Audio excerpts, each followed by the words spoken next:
Hey, what's going on, everyone? This is Jakadash here. Welcome back to Metroid Other M.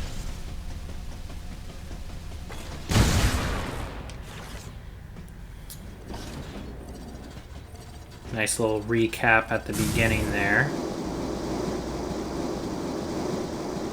Kind of saves me the trouble of, also this is really fast.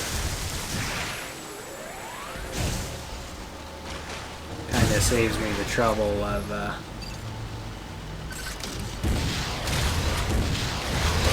recapping what went on the previous episode.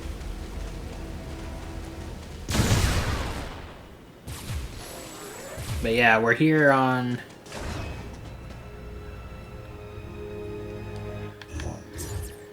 this space station known as the Bottle Ship.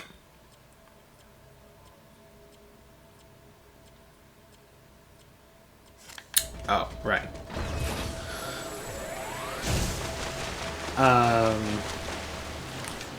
Because there was a distress signal.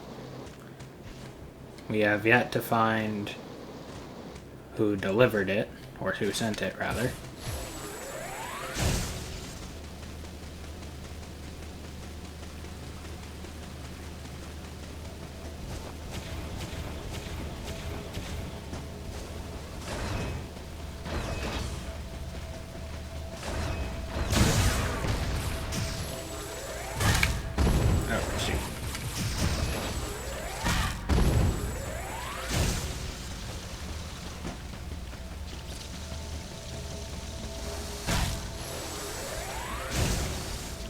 Right.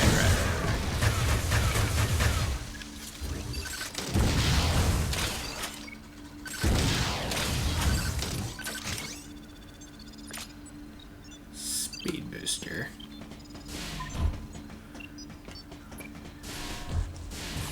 Need that to go back up there. Of course, plot twist. In this game, you already have everything.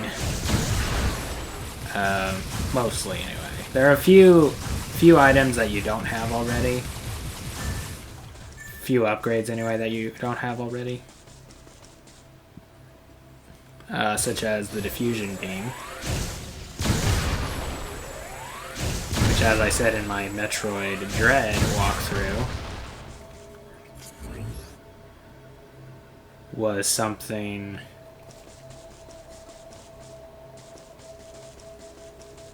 that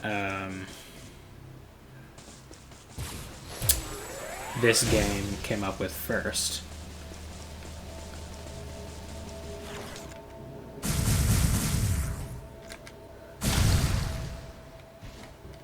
Ah! Shoot.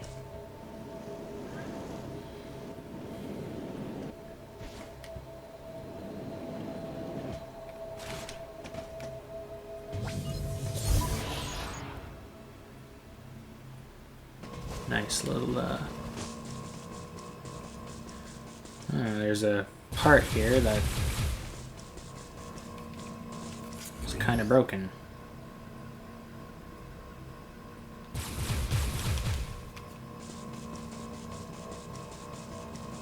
So now I'll just have to,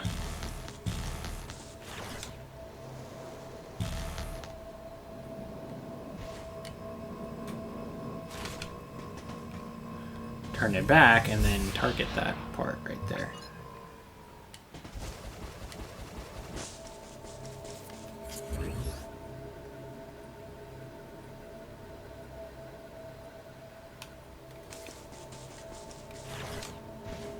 Oh, right. Is it a...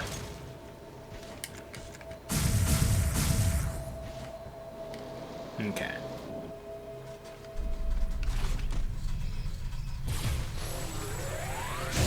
Oh shoot, I should have saved.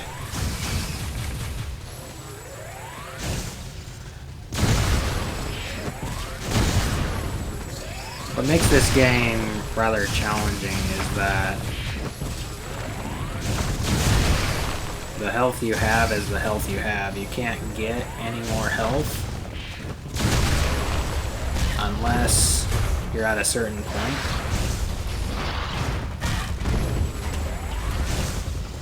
And you just have to use concentration to regen that health. Oh shoot.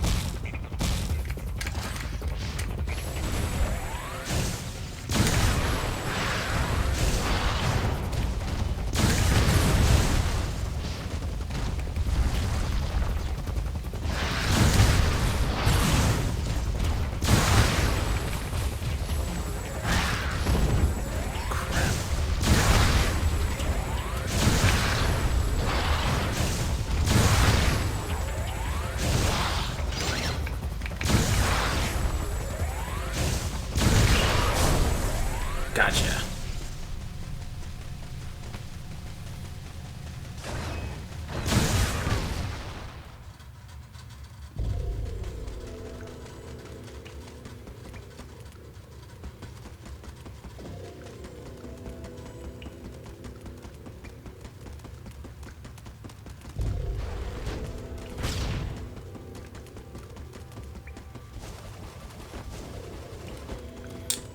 Something I was saying in the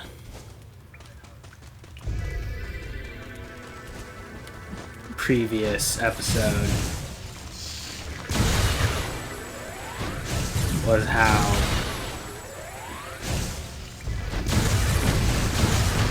I actually really love the music in this game. With only like a few exceptions.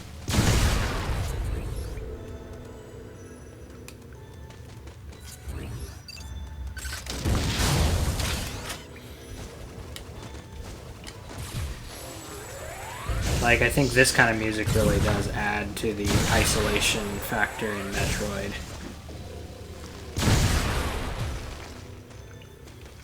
And also just, like, that what you're fighting is weird and alien.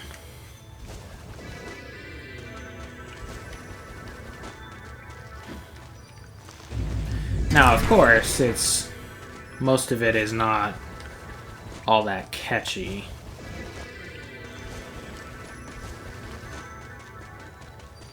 But as I said in my Metroid Dread walkthrough, whoa!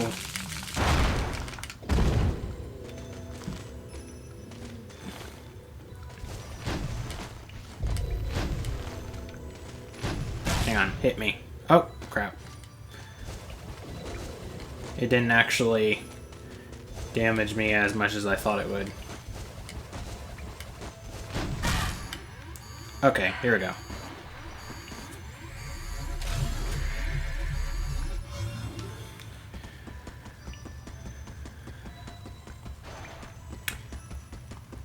It's an interesting and unique game mechanic. Just being forced to regen health when only down to a certain point.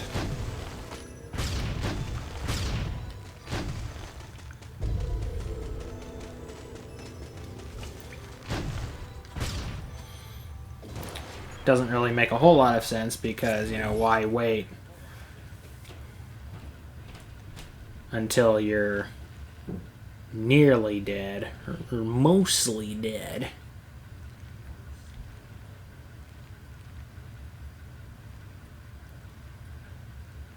I remember what I'm supposed to be looking at, but I can't really see it. Oh, there we go.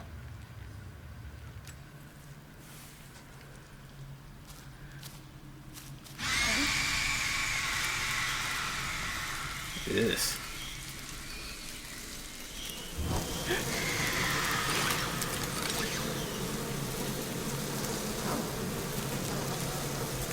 Oh boy.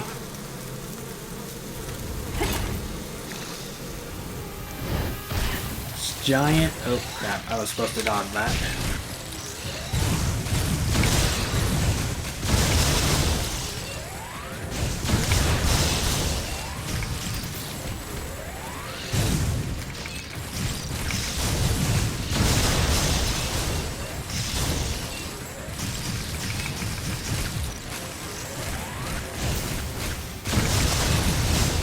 What's also cool about the sense move mechanic is that if you're holding down the fire button, thereby charging your beam, you'll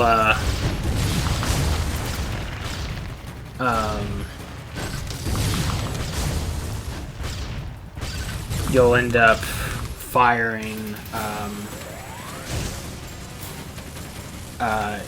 aiming directly at your target, and not only that, your charge beam will like accelerate. Like normally it doesn't take, it's not instantaneous.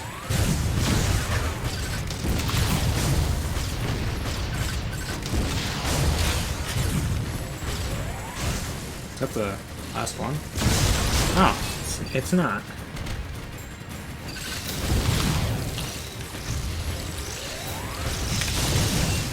Thought it was.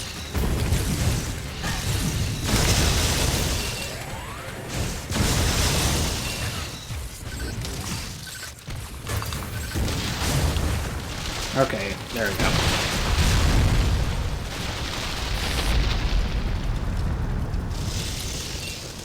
Ugh. That's some weird, waxy honey stuff you got there.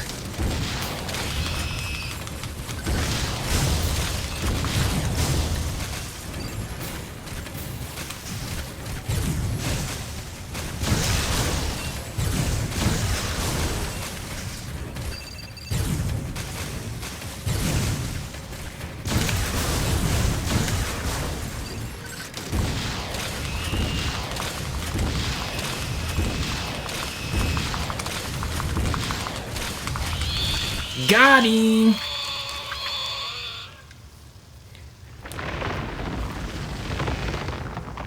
Kind of feel bad for it, to be honest, but it was trying to kill me.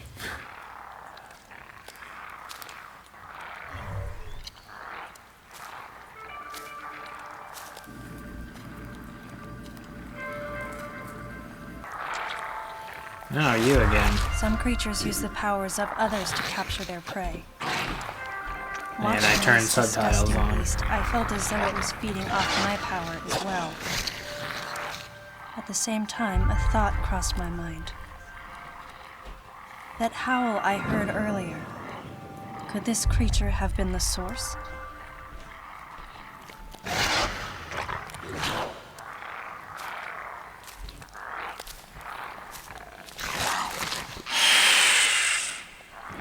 Samus, head to the Biosphere test Not so area cute in your now, current is it? sector.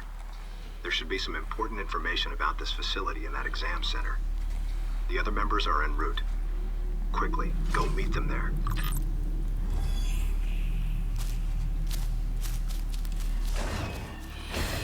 One of the examples of a big flaw in this game, which is that the writing doesn't really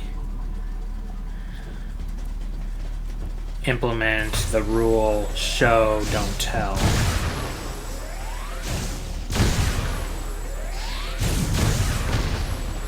It could be worse though.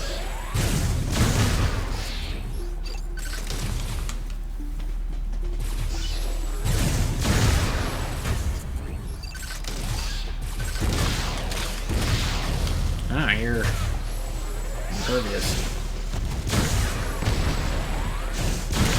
Like I don't have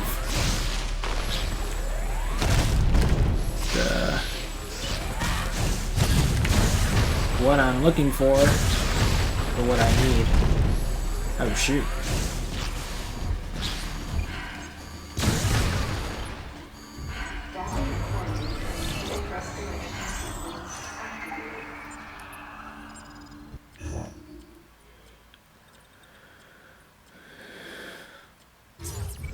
Sequence complete.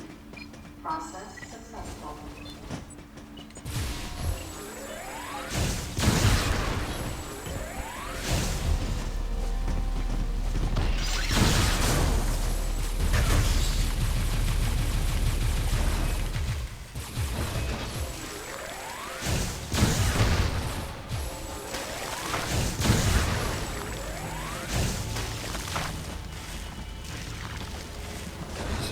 luminous fly trap thingamabobbers.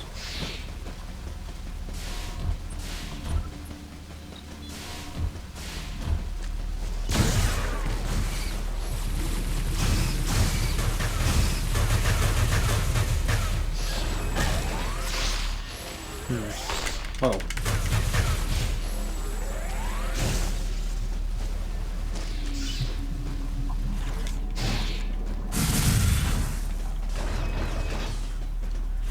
Oh wait, can bombs kill those things? I realized I didn't try bombs. Oh yeah, bombs will do the trick.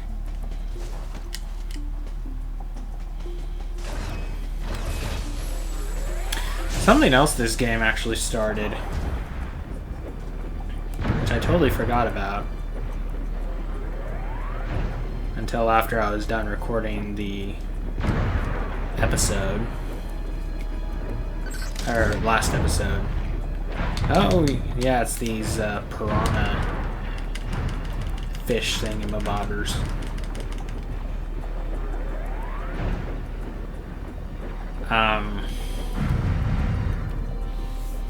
This game also actually started. Another thing this game started was the slide mechanic,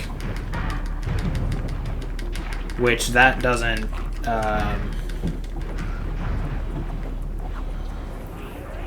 manifest until the last section of the game. Which the last section of the game is like the only part where you can play the game as Zero Suit Samus.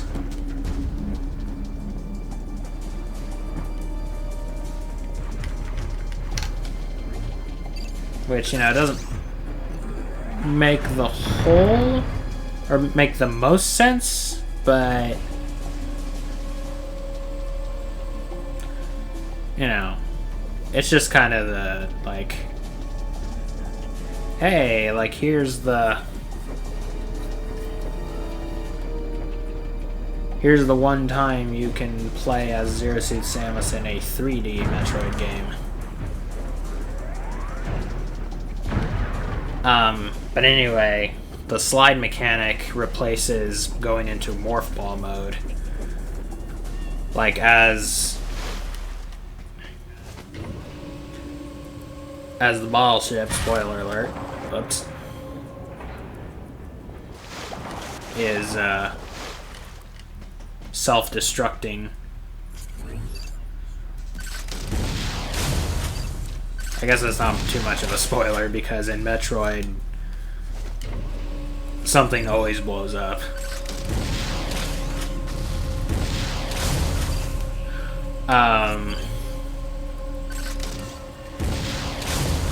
But it's during that part that you're playing as Zero Suit Samus, and as the ball ship is self-destructing, like there are like certain barriers that will clamp down in front of you, and you can, or there are sections that you would need the morph ball in order to pass. And because you can't do the Morph Ball mode as Zero Suit Samus, what you do instead is you slide.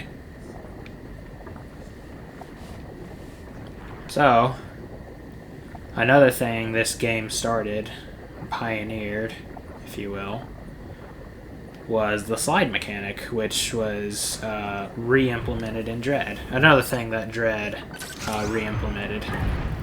Whoa, what the heck? That must have been a puffer?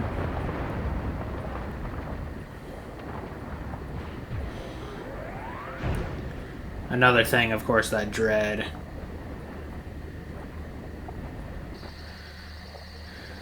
re-implemented was the diffusion beam, like I said earlier. Those aren't like the only things that Dread re-implemented from other end, I imagine, but off the top of my head. But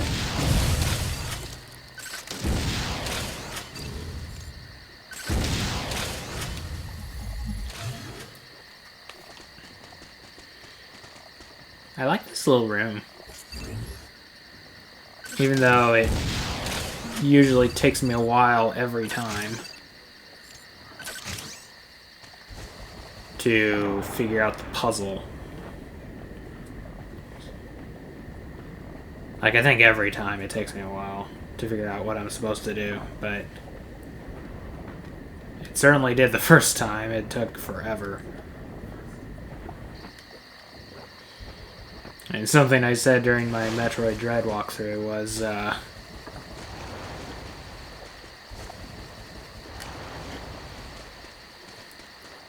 love Metroid games, I never said I was good at them.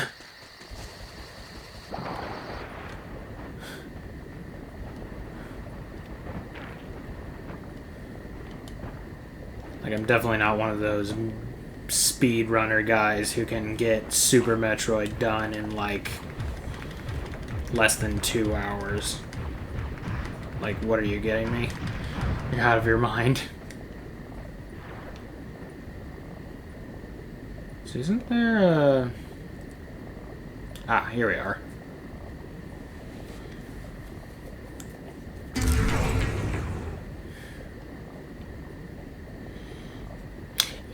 It was really shocking playing the hard mode of this game the first time, because how the hard mode worked was totally different from all other hard modes, in that it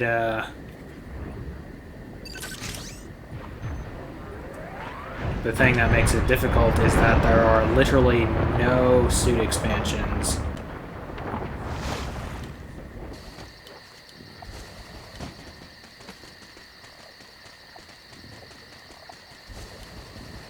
Like, maybe... Like, there are a few things that you collect, like the diffusion beam and the seeker missile, etc., etc. Ah, here we go. But as far as, like, missile expansions or things like that...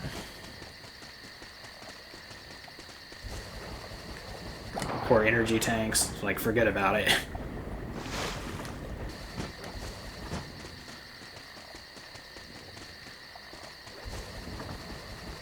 I don't even think you collect Excel charges, which is an item unique to this game, in that it speeds up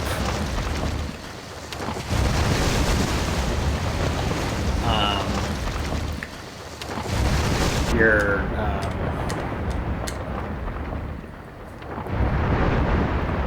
charge beam. Like, right now my charge beam goes that quickly, but after a few Excel charges, it, like, charges almost instantly, which I think is a pretty neat mechanic, or neat pickup. Now, something this game, another thing that Dread borrows from this game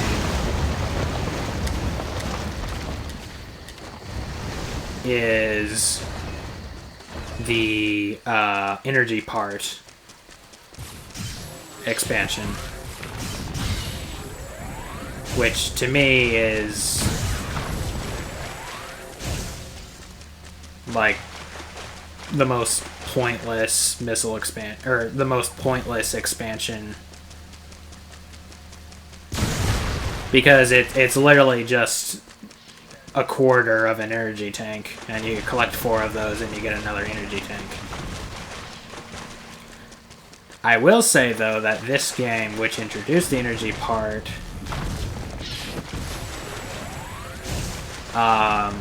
makes it less useless of an upgrade. And I mentioned this in my Metroid Dread walkthrough.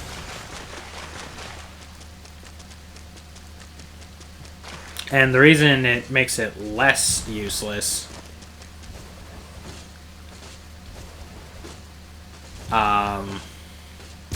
is because it's the only pickup in this game that will restore your health. Like, if you're low on health or something, and you collect an energy part, you won't necessarily get another energy tank, but you will restore your health. Like, all of it, I believe.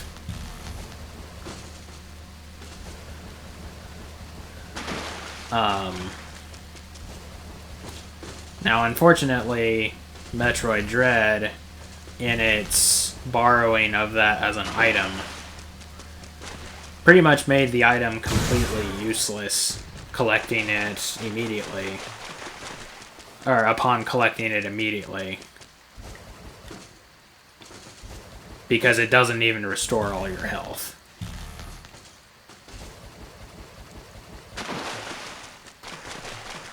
You just collect it and, well, you need 3 more pieces.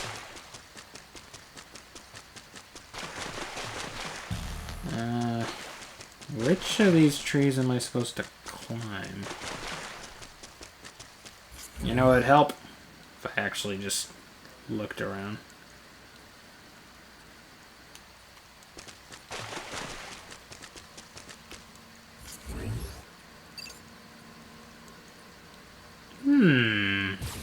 What are you doing?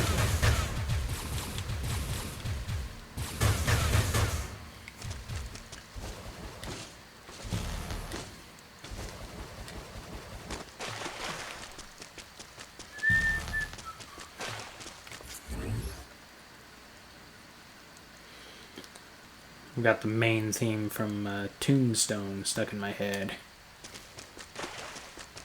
Which is a cool movie, I have to say.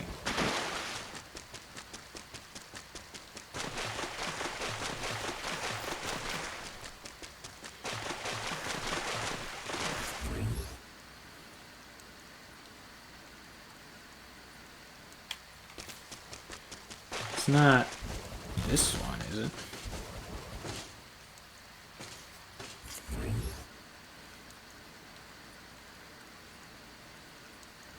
Oh, is it that tree over there?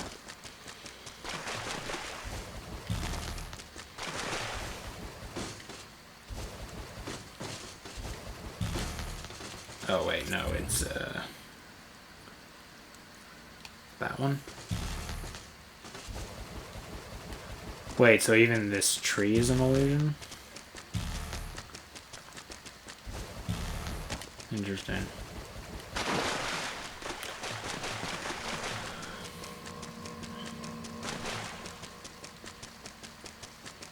Is it this one?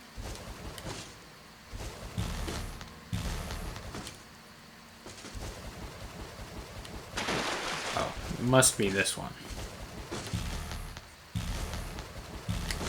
Ah, shoot.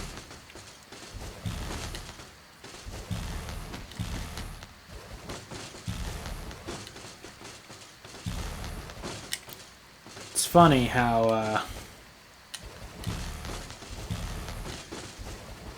you antagonize some of the enemies is like we did in the first episode. Was you basically reveal to them that their world isn't real. Which is kind of true in real life too, isn't it? It's like you tell people the truth and they don't want to hear it.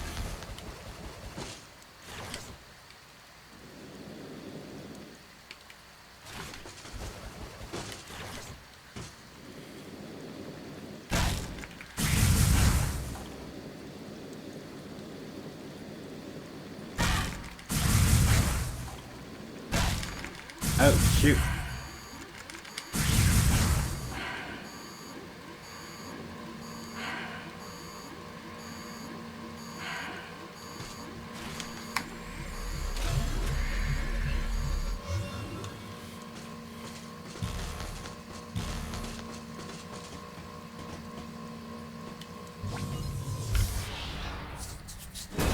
For example,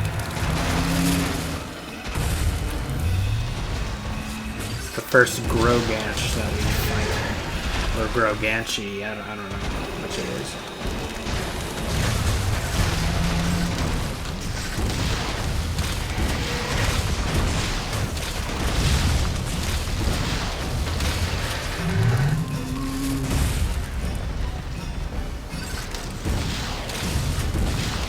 I think the Metroid wiki defined these as creatures that are created from trees.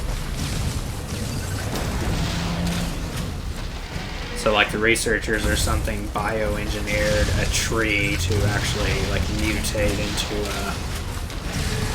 a monstrosity like this.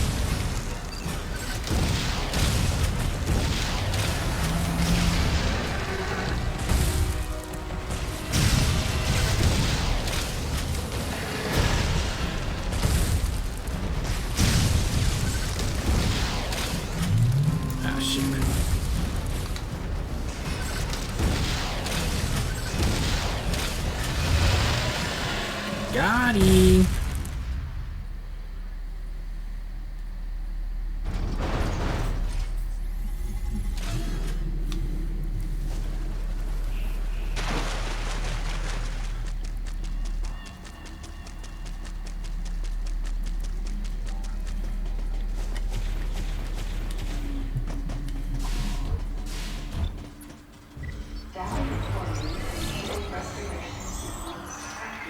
Yeah, last episode, because I was like talking over all the time and such.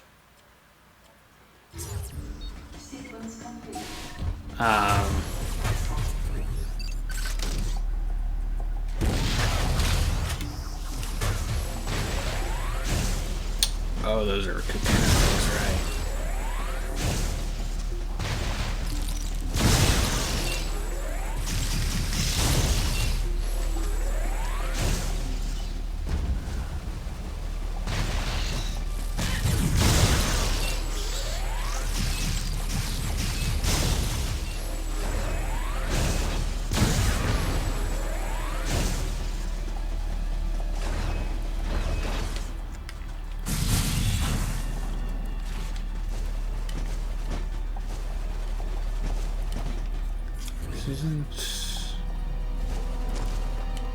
I think I need this space jump for this.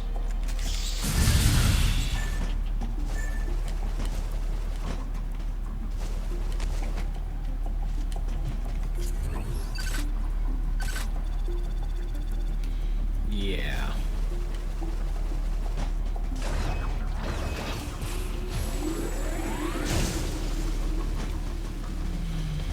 Yeah, but I was like talking a lot in the last episode, and well, there's talking in this episode, or in this game.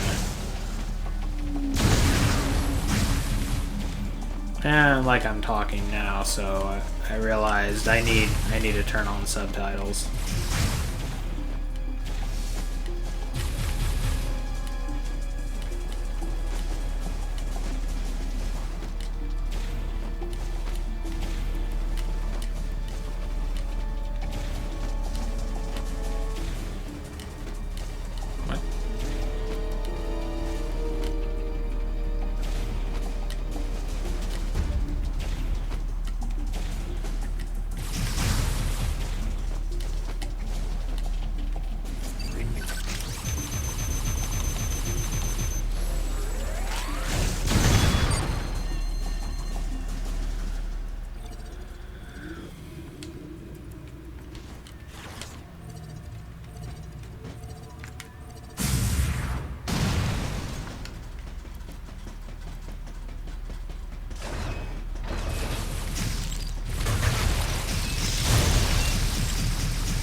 I do really like how in this game, whoa, I mean, I remembered fighting arachnises or arachnius, but I wasn't expecting them to be right there.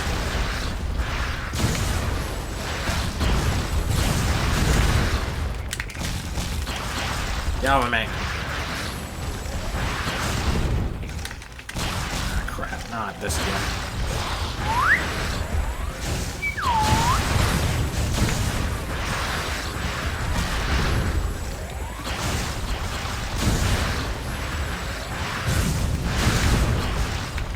Get off of me, son.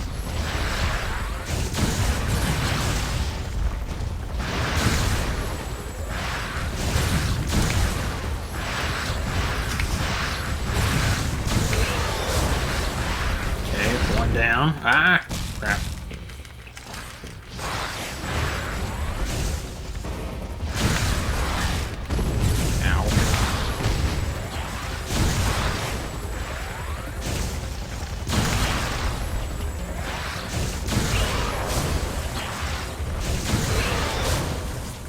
Gotcha.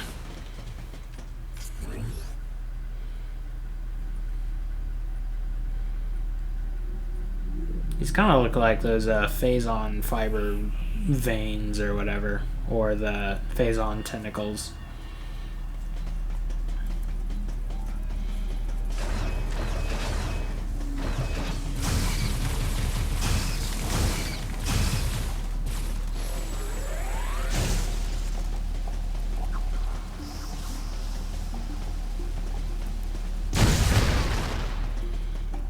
Ah, yes, I need the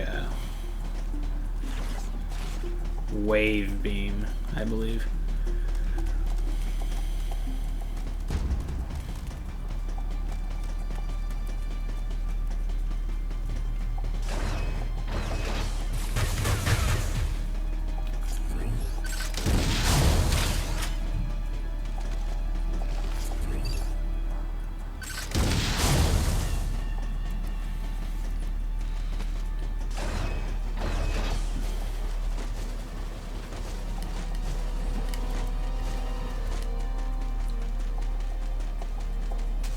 Wait, isn't another Groganch in here?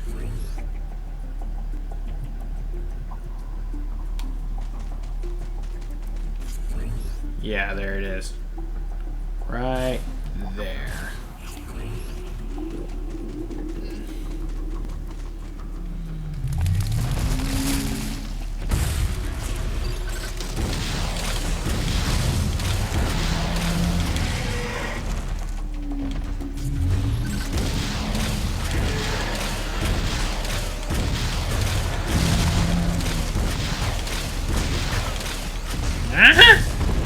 Crap.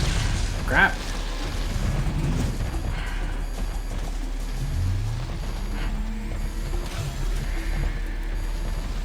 Huh? What the heck?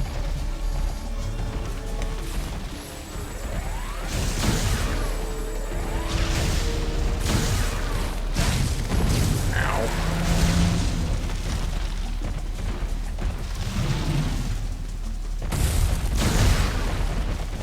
Ah, whoa, whoa, whoa, whoa, whoa, whoa, whoa, whoa.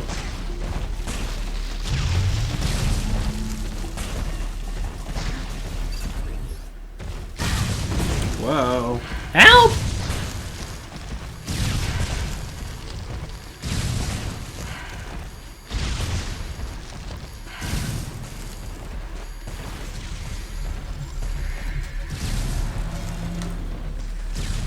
Whew.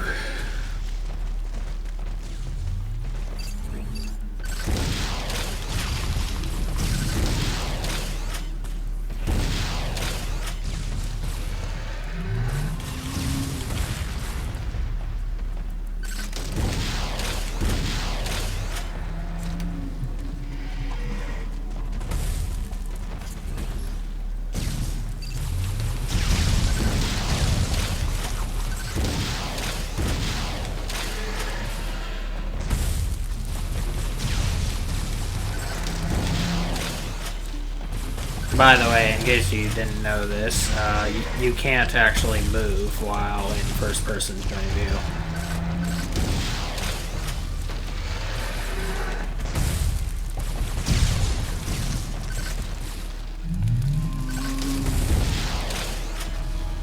And ergo, you can't move while firing missiles.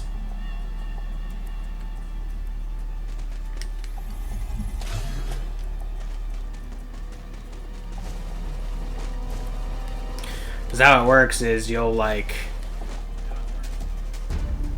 Normally I'm holding the Wii horizontally. But to go in first person, I have to turn it. I have to point the remote to towards the screen.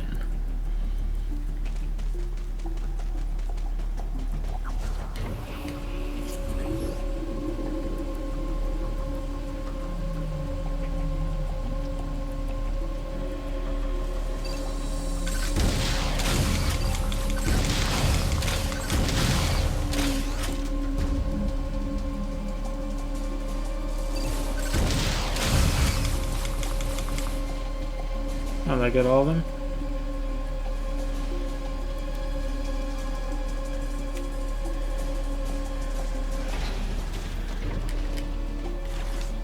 Reminds me of the Seeker missile once you get it.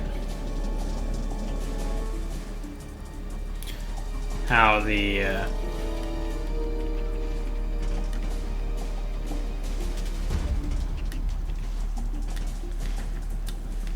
I used to really enjoy this Gaming Sins video, Everything Wrong with Metroid Other M.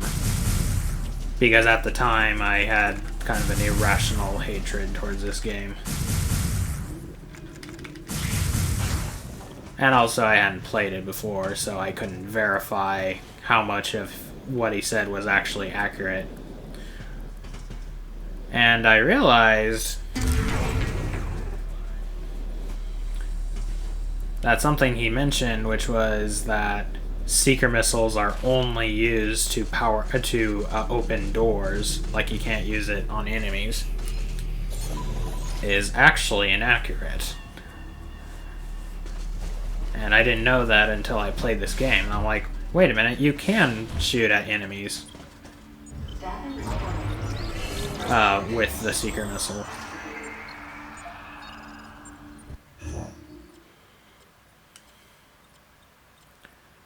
And it's already over nearly 44 minutes. Dang.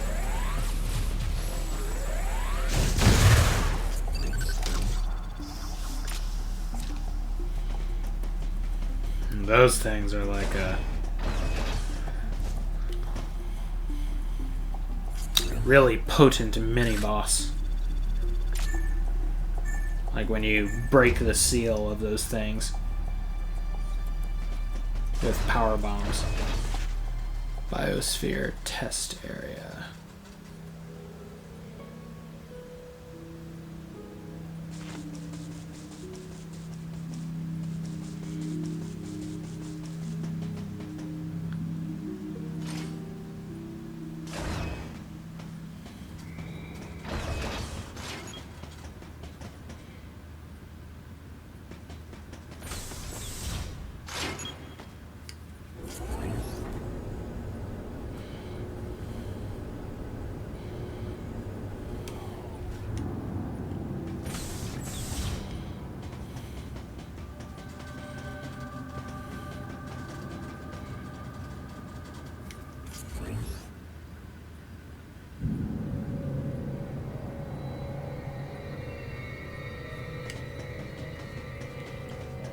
This is one of the areas that I really like. It's just the atmosphere and just like seeing these broken drones. It's like, what happened here? And that's like, you know,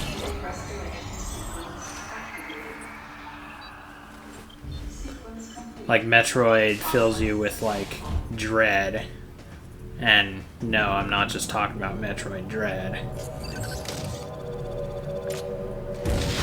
I'm also talking about, let me go this way for a second.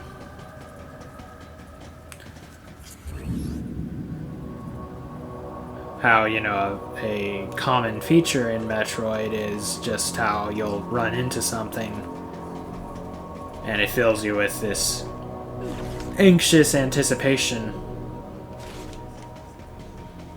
or dread for something else you're about to encounter later.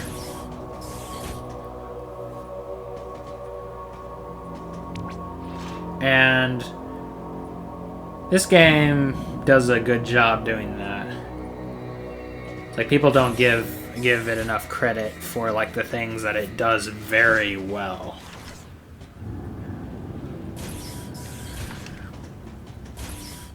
Like, people get so caught up with the bad parts that they just throw the baby out with the bathwater, as they say. These are the different areas. There's the Sector 1, aka the Gyrosphere. There's a image of Sector 2, or the Cryosphere. And then an image of Sector 3, the Pyrosphere.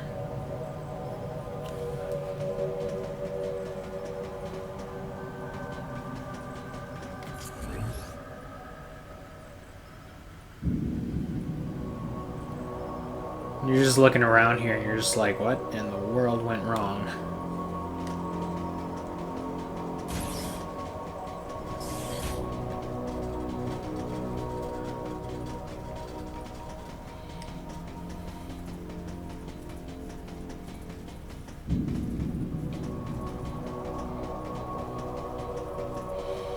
More of these broken robots.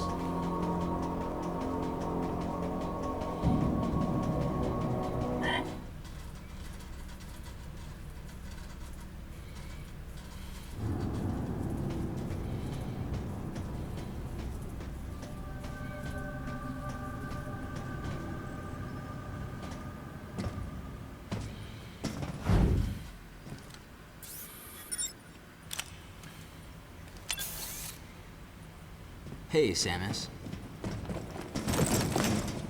Hi. Where's Lyle? Looks like he's late. Huh?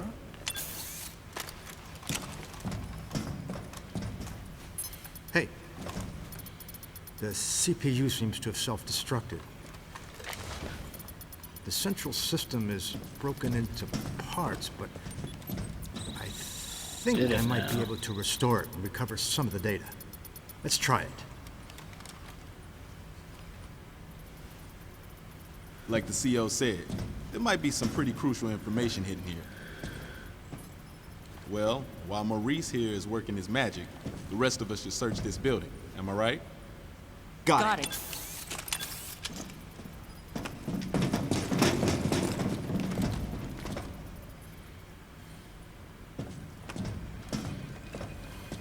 Hey, Princess.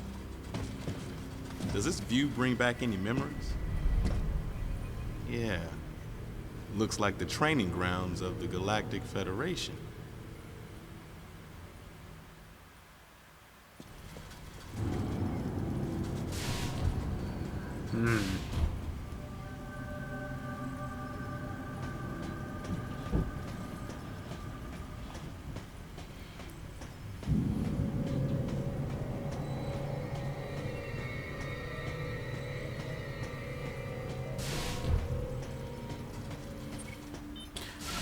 Now, unfortunately, I'm like stuck in this camera angle and therefore also speed. I'm like just moving slowly like this. So, yeah, you just gotta take in all your surroundings as you go. Which may be the point, but...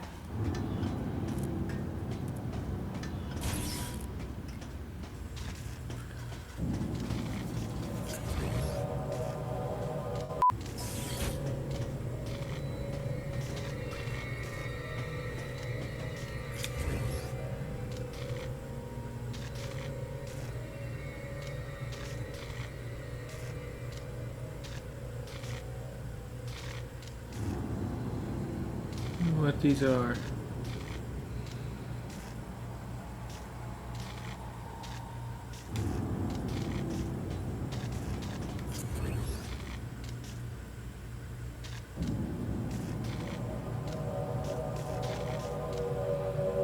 Like files or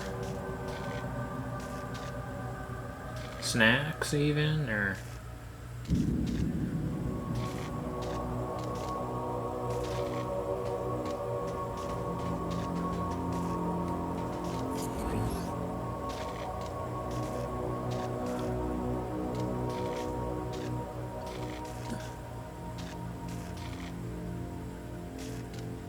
Seems like some kind of break room. Maybe.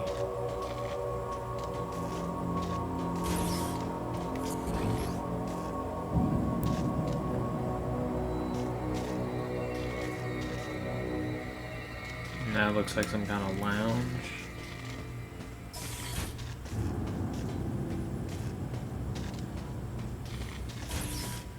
You also can't shoot while you're like this.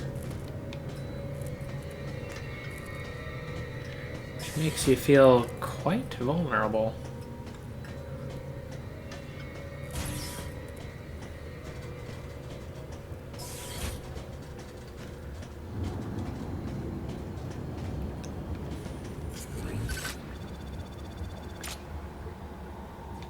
KG.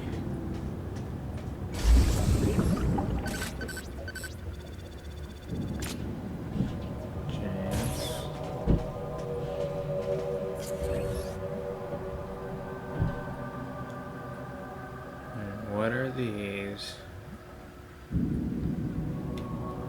These look like specimen chambers.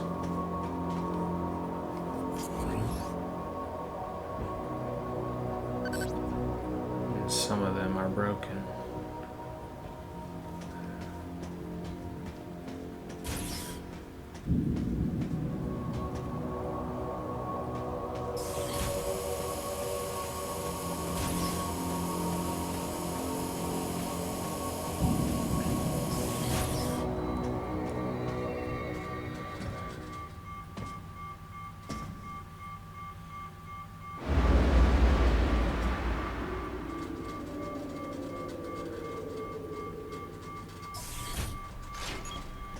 Something I meant to bring up is how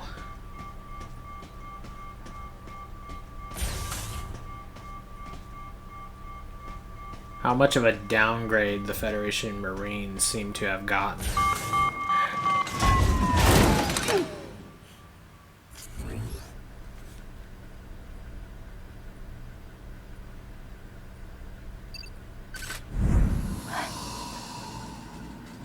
Federation. Adam, are you seeing this? It's a Zebesian, but it's been cybernetically enhanced. What is this thing? I don't know. Continue your investigation. Everyone, gather round.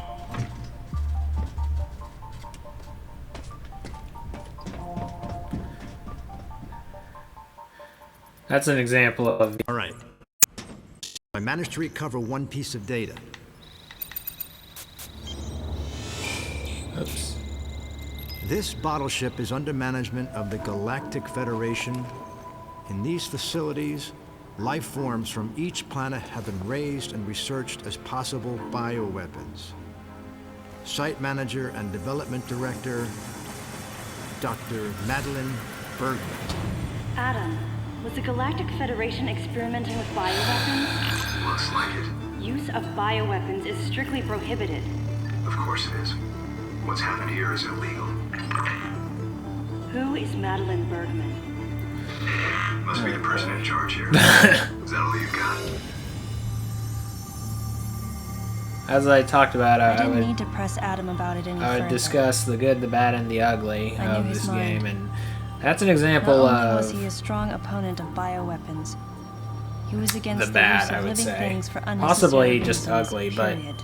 I would call it the bad because that's just... Life, no matter what form like, it takes as it's bro, born into this you often just cruel universe, learn the should not answer be to these tampered with. questions, just like... That was Adam's philosophy. Which was something I did agree with. In bringing the infant Metroid back, I did something that I know would have gone against his convictions. And, though I might have been left alone, it was a clear and blatant violation of protocol.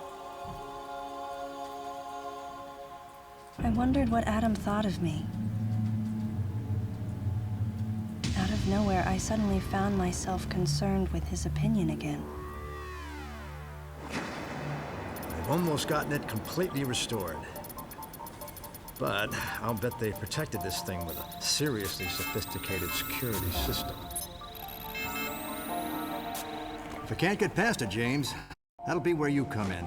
Leave it to me. Shouldn't be a problem to hack into this thing. I mean, it might tell us what exactly was going on here. Looks like this might take some time, though. Madeline might still be somewhere in this building. Keep scouting for more intel. Let's go.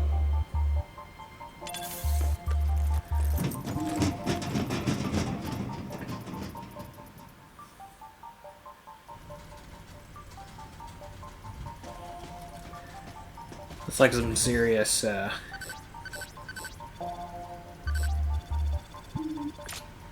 brain-to-hand coordination, isn't it? Just being able to work both of those keyboards or sides at the same time.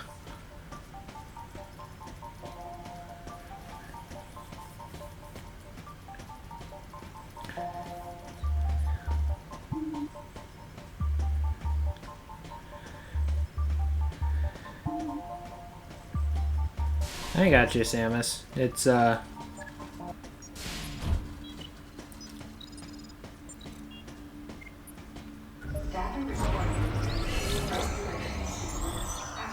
being so concerned with other people's opinions is something that I struggle with all the freaking time. But it's also something I'm trying to overcome.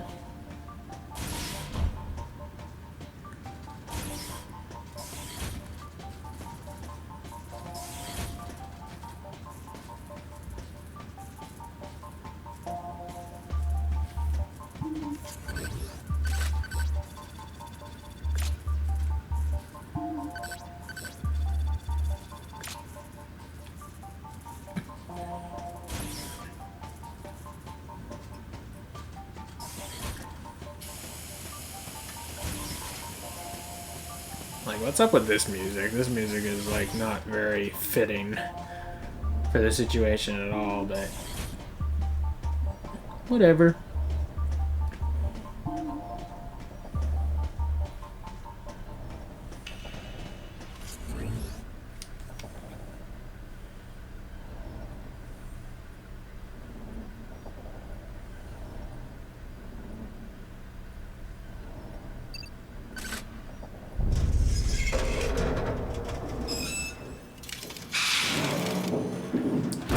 Zebesians.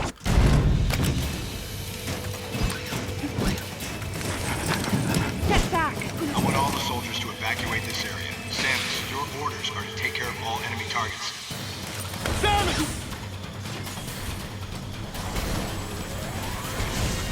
Alright, man, I got this.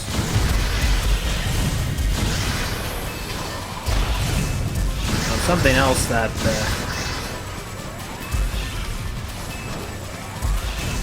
viewed with gaming sins and everything wrong with Metroid other than got wrong was like when she says it's a Zebesian, he's like, that is a space pirate, and space pirates were never natives of Zebes. It's like, well, actually the Super Metroid game manual begs to differ. Like, it specifically identifies the crab-like humanoid space pirates as being Zebesian pirates.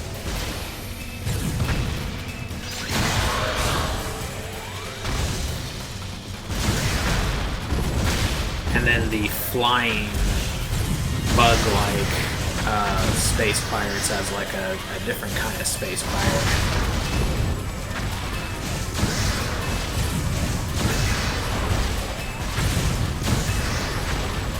Now, of course, in Prime 3,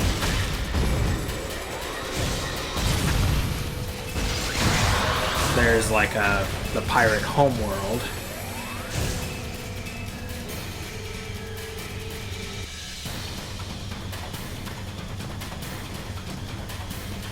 But it's like rather clear that that's like it's a pirate homeworld, it's not the pirate homeworld.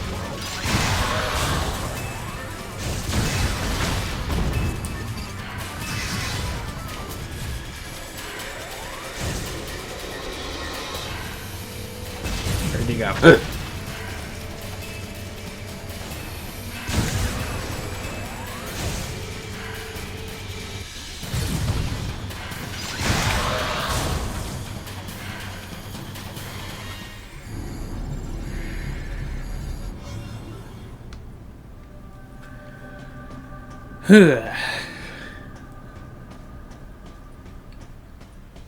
Almost didn't have it, Anthony, but I had it.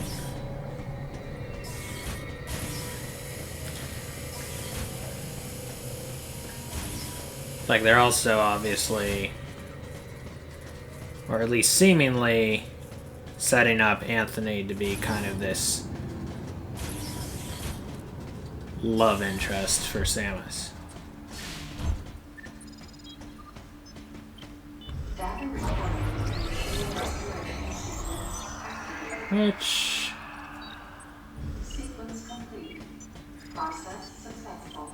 somebody more equivalent to, say, like, the Doomslayer, I think would be a more fitting love interest for Samus, but then again, the one love interest she's ever actually had was this fellow who was not even close.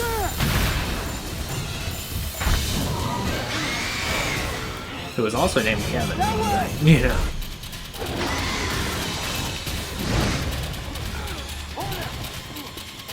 That is one ugly son of a gun.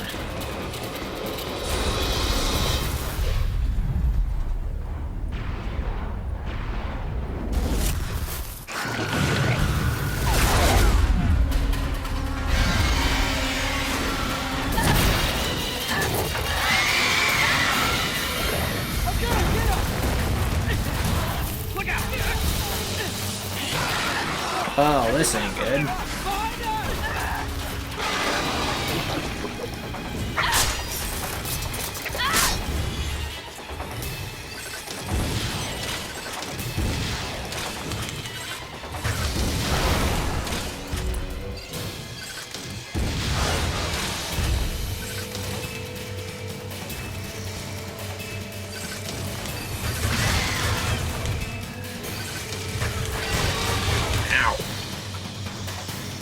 This part took absolutely forever in hard mode. Because, of course, you don't have any extra energy tanks. And so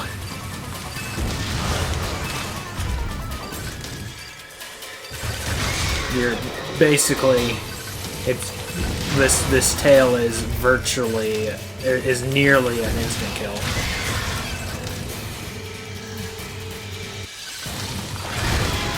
Oh, crap.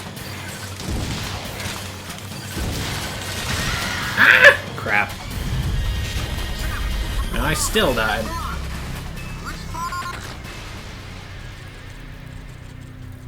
Second time, though. And of course, the first time I played this game, I died countless times. Not as many times as I did when I played the hard mode.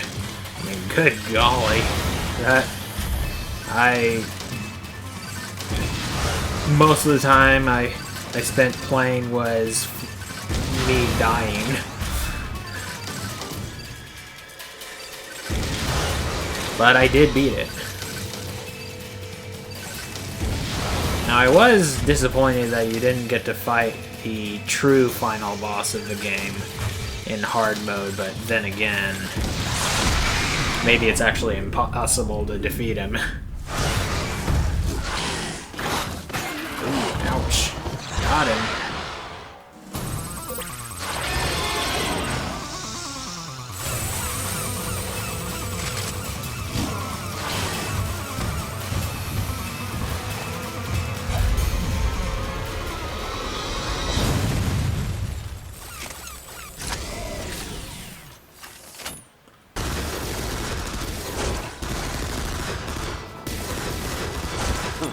Hey, look at you guys.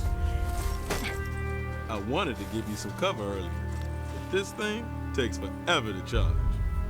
I'll save the next shot for you. Not that you'll need it. Hey! Come over here! What's up? Lyle's down. He looks like a pile of rags. What's gotta happen to a guy to make him look like that?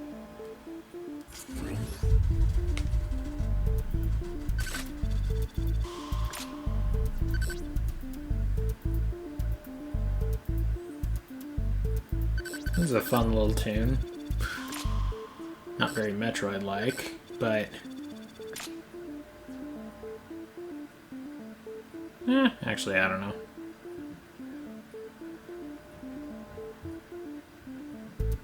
Or it's not typical, we'll say.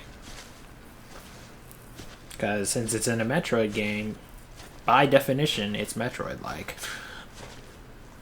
But, you know... it's not really typical. Oh.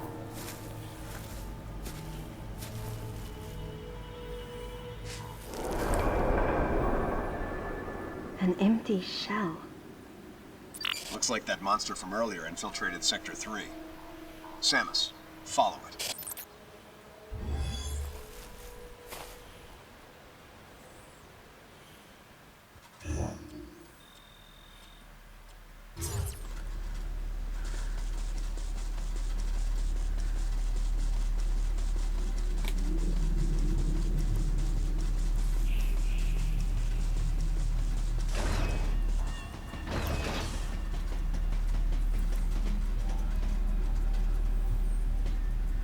That is a long drop.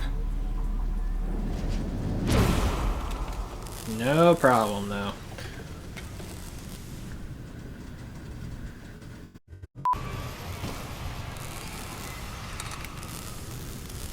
It was clear that the Galactic Federation was developing bioweapons on the bottle ship.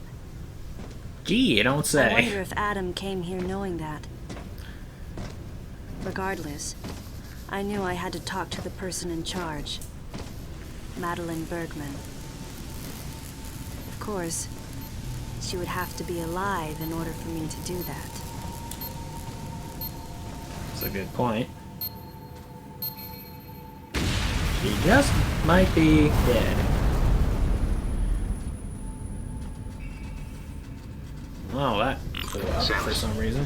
Start by searching areas you can access with your current equipment. We'll determine weapon and equipment authorization after we get a better understanding of the situation.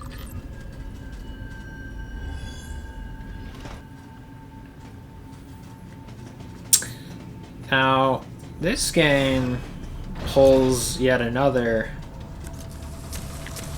unprecedented stunt, which is that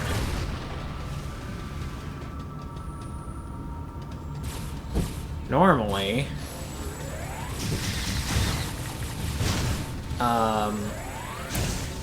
when you're in a hot area and you end up taking damage. Oh, shoot. I keep forgetting about that. But when you're in a hot area and you start taking damage,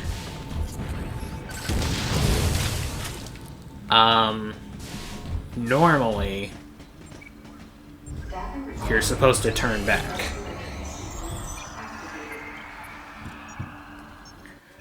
This game, however,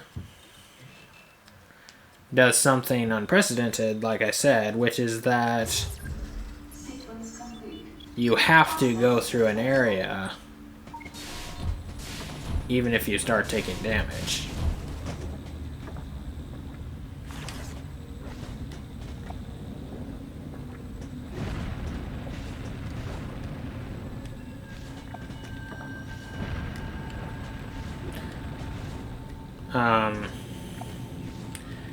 And this goes to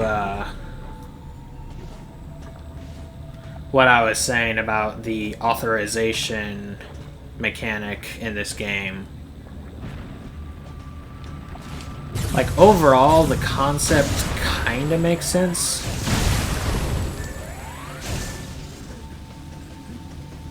Because you don't want to actually accidentally hurt a survivor around here.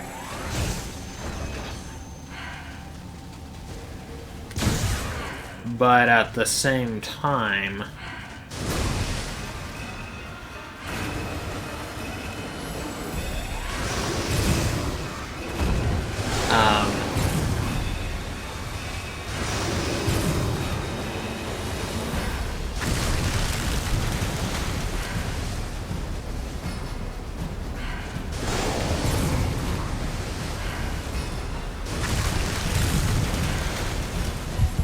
oh, shoot.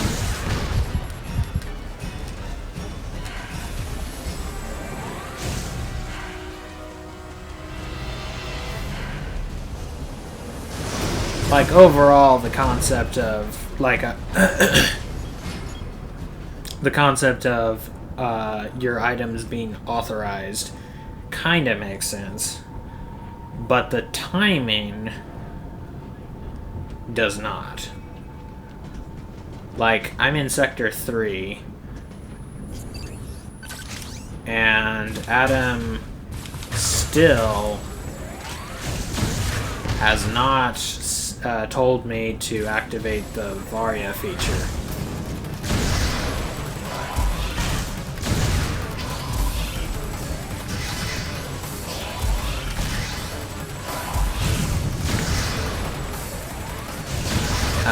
And this will go on for a little while longer before Adam finally is like, okay, you need to activate your Varia feature.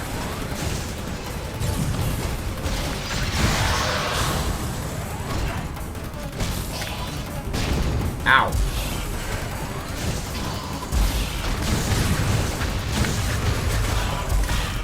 Oh, crap.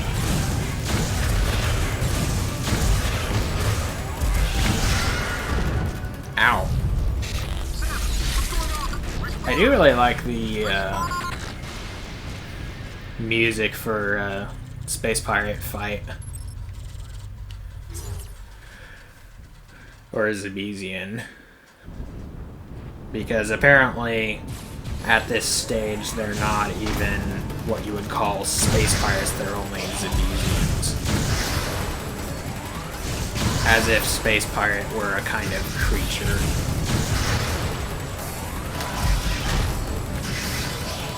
But then again, the Prime games seem to confirm that, because, like, morphology, space pirate.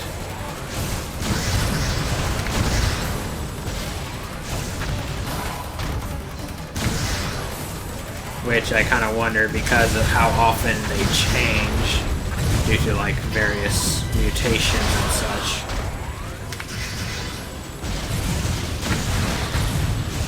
That basically Looks like the normal your beam logs will are have an like, impact on the enemies around here. Samus, use your ice beam.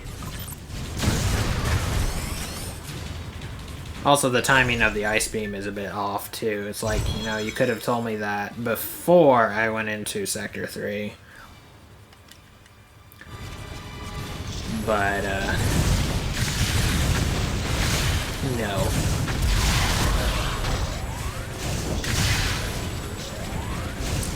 But what I was saying, it was like, kind of like the Space Pirates change so often that it's kind of like, okay, you know what? They're just called Space Pirates from now on.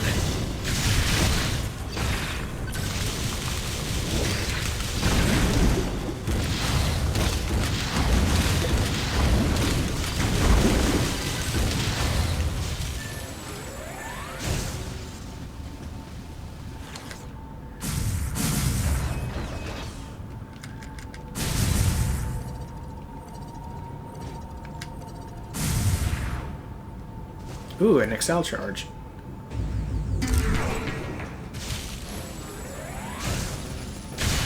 This will make you charge faster.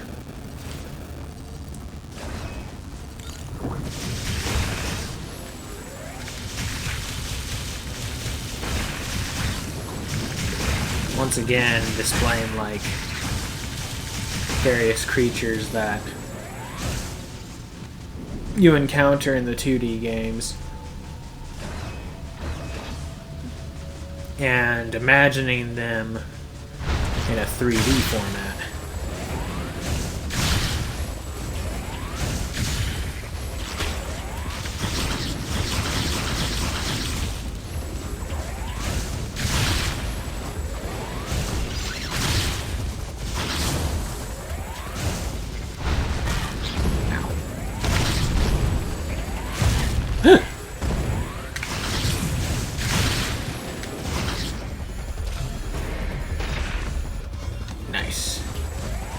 You just stay there, why don't you?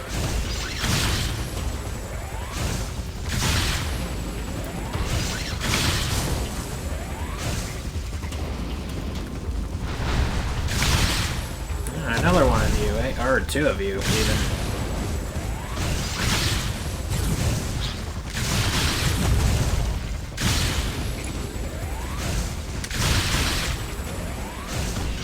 Two for one.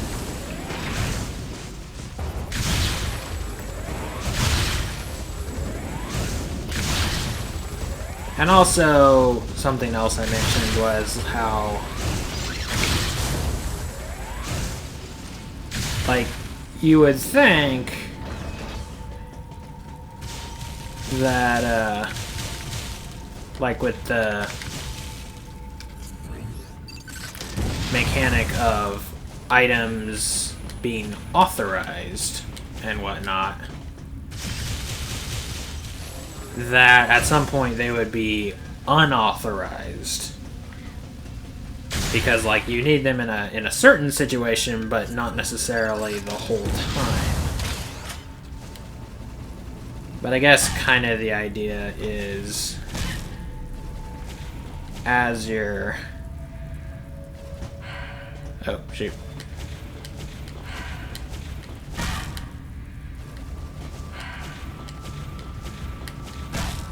Ah, crap. Okay, you know what?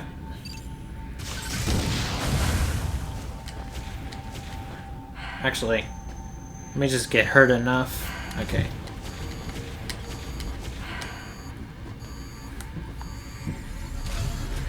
There we go.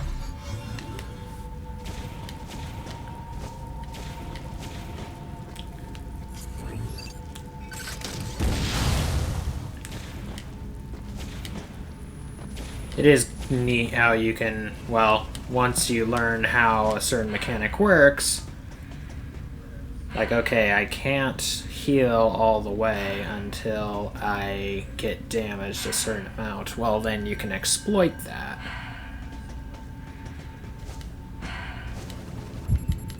Okay. Just speed it up a little.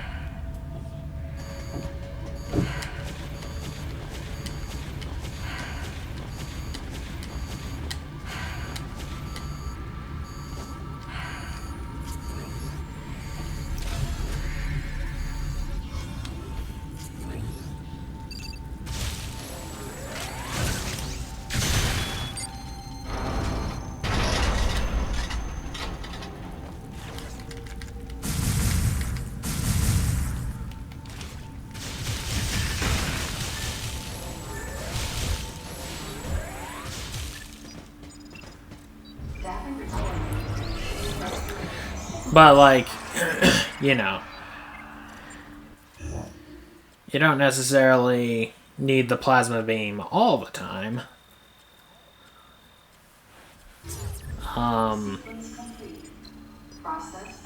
So, why would you authorize it for, like, a certain boss fight and then keep it there?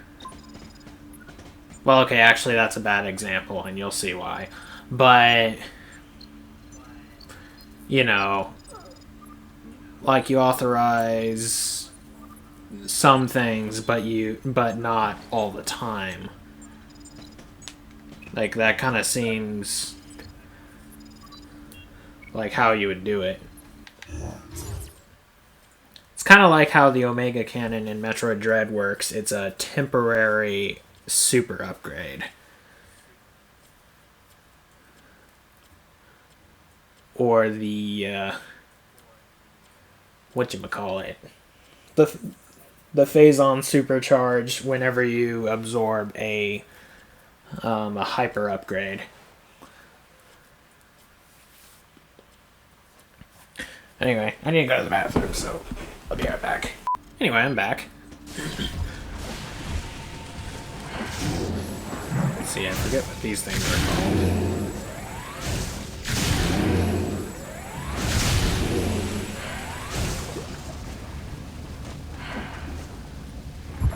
Uh-oh.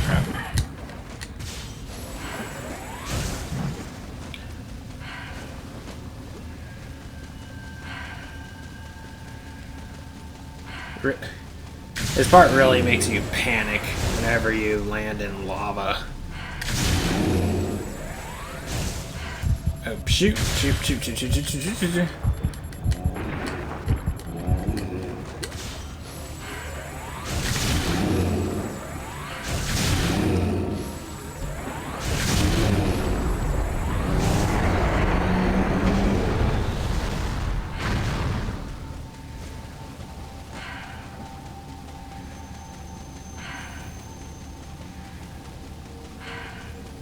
Hey, what do you know?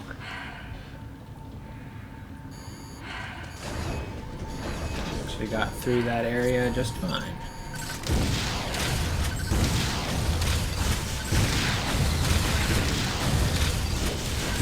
To which somebody responds, I don't think you're just fine. You would be right.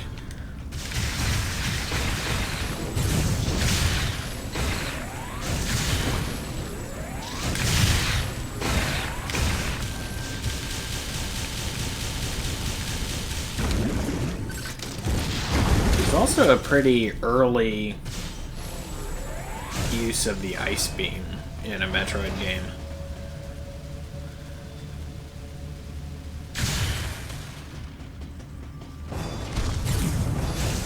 Oh great. It's this thing in the bomber. Which is like a...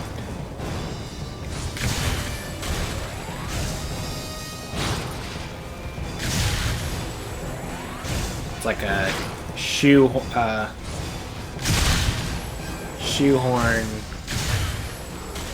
crab humanoid.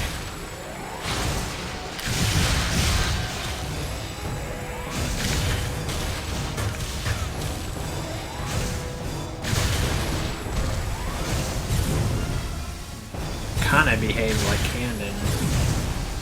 Just a little bit.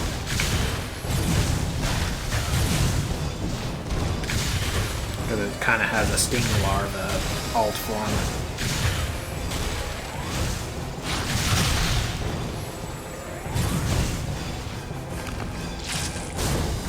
Yeah, that's just brutal. This game has such a weird paradox of like Samus being kind of portrayed as a weakling in the cutscenes, but then her being absolutely badass and brutal in the gameplay. It's so funny.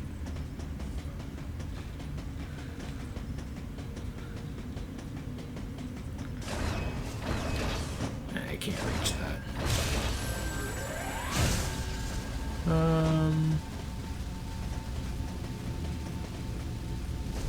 Here we go.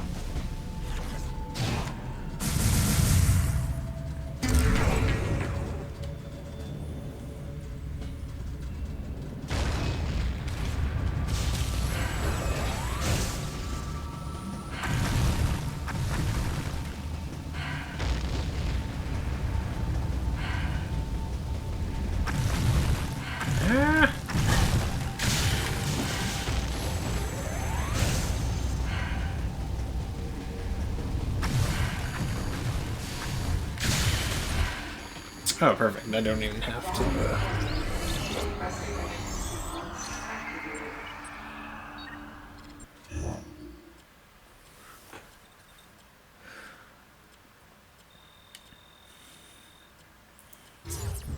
Sequence complete.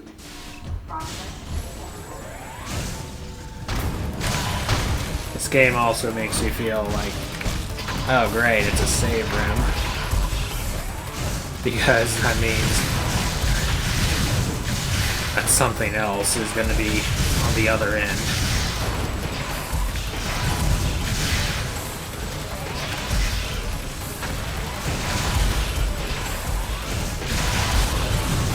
It's pretty cool how the shooting an ice blast at these guys will actually like hole up their or plug up their arm cannons.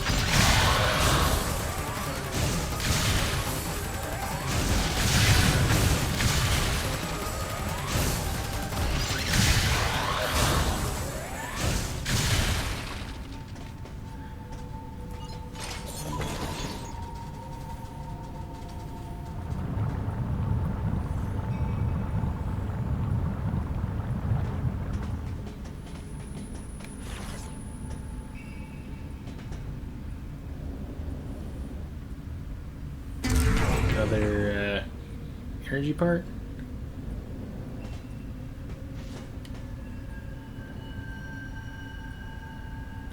Oh. Okay, so I was wrong. The energy part actually doesn't restore your health. I forgot and thought it did.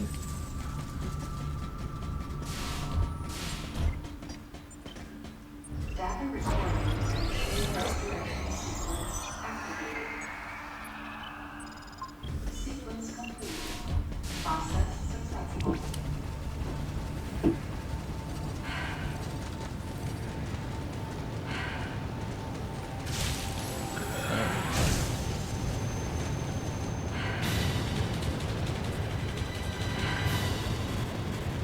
Dun, dun, dun.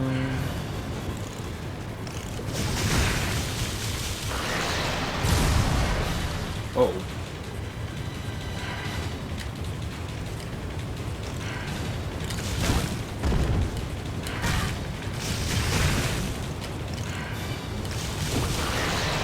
Also kind of a unique countdown. There's not like a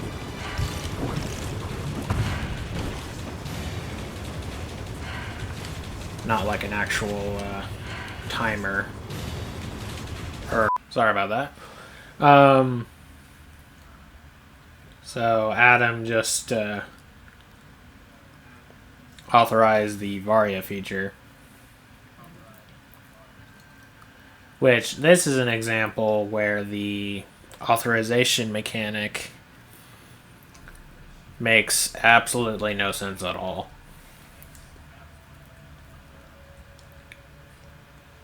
Like, you know, the reasoning I had given, which is what Adam had given for, like, different items and such, was, you know, to prevent harm to, like, the facility or to survivors. Well, what kind of harm does the Varia suit or the gravity suit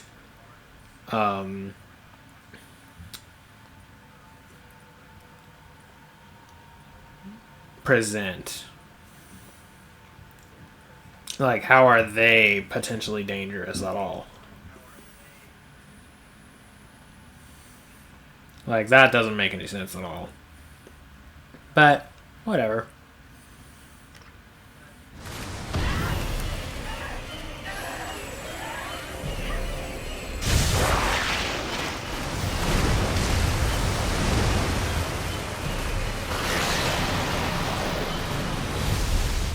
Hello there.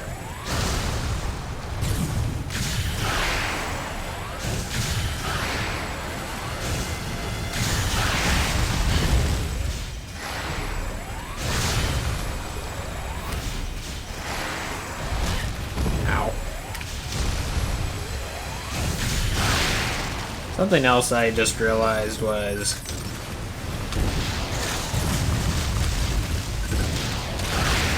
how this game also,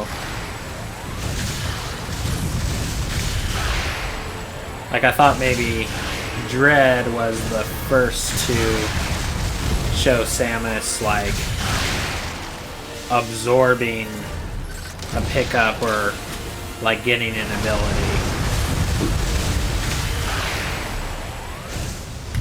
by touching it with her hand. But then I realized, no, actually this game was the first to do that as well.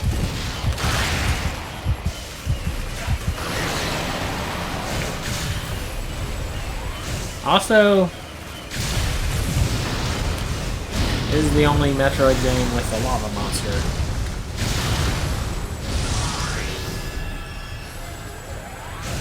Well, I mean, that's not exactly true. I mean, there have been monsters that are in lava that you fight. But nothing like this. I mean, this is a straight-up lava monster.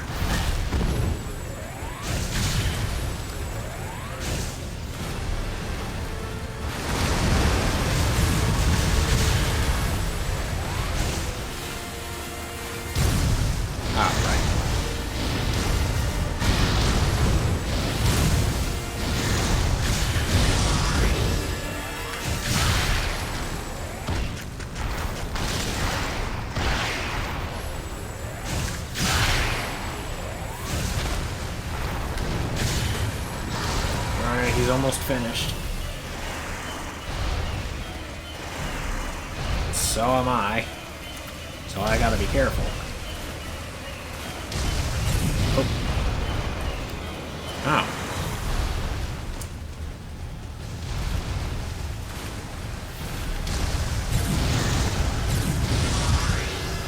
Oh, right. Alright, here we go. This is it. Alright, whatever your name is. Die!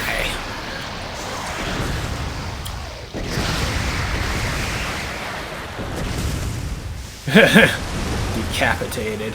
My goodness.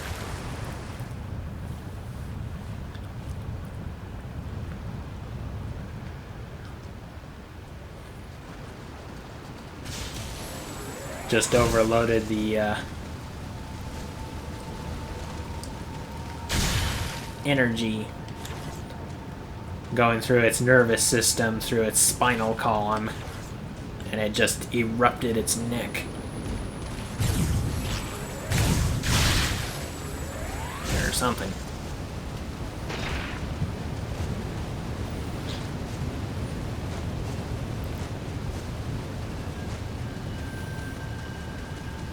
Interestingly,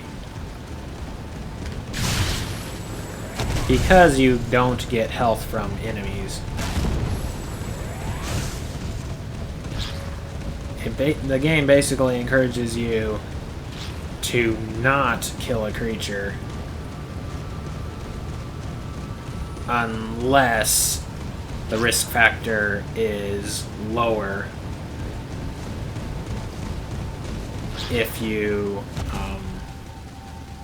attack it, or in other words, if you absolutely have to attack it.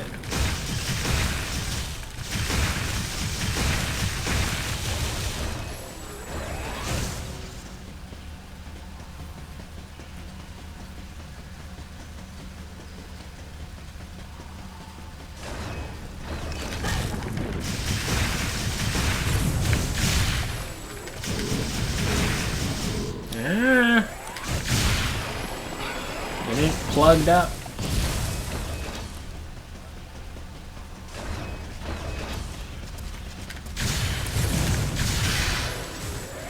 Oh, brother. It's a Zebesian.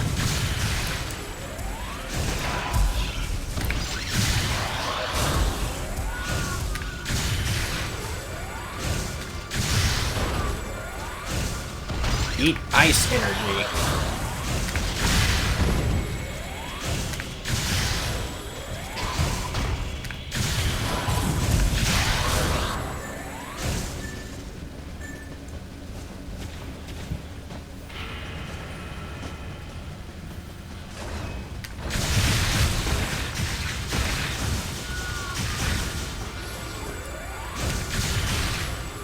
Absolute Zero is one of those things that's pretty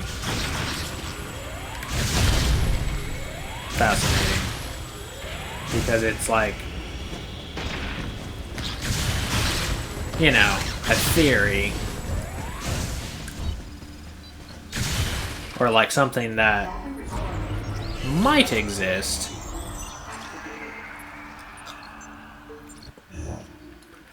but like we have absolutely, like we actually have no way of perceiving it, because, well, if our instrumentation actually did reach absolute zero, well then it wouldn't be able to tell us, if I understand it correctly. Anyway, this episode ended up going longer than I had hoped, but we'll go ahead and call it here. Thank you all so much for watching. As always, God bless, and I hope to see y'all next time. Ciao!